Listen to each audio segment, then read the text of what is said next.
ఈరోజు నా morning routine 6-8:30 మధ్యలో నేనేం చేస్తానో చూసేయండి.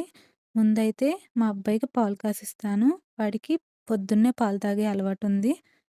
వాడికి పాలు మరిగేలోపు ఒక పక్కన బంగాళదుంప కూరకైతే బంగాళదుంపలు ఉడికించుకుంటున్నాను. ఈలోపు పాలు కాగిపోయినియి. వాడికి కాంప్లెయిన్ కలిపైతే ఇచ్చేశాను. మరలా నా హస్బెండ్‌కి, మా అత్తయ్య గారు వాళ్ళకి టీ అయితే పెట్టేశాను. టీ కూడా కాగిపోయింది. వాళ్ళకి గ్లాస్‌లో వేసైతే ఇచ్చేశాను. ఈరోజు టిఫిన్‌కైతే చపాతీలు చేస్తున్నాను. చపాతీ పిండి కలిపి పక్కన పెట్టుకున్నాను. ఈలోపు బంగాళదుంపలు ఉడికిపోయాయి. చపాతీలైతే చేసి కాల్చి ఇచ్చేశాను. చపాతీలు కాకుండా ఏ టిఫిన్ అయినా సరే బతిమాలి తినిపించాలి. చపాతీలు ఒక్కటే మాత్రం వాడి చేతులతో వాడే తింటాడు. బంగాళదుంప కూర బా నచ్చిందంట. క్యారేజ్‌లో కూడా బంగాళదుంప కూరే వేసి పెట్టమన్నాడు.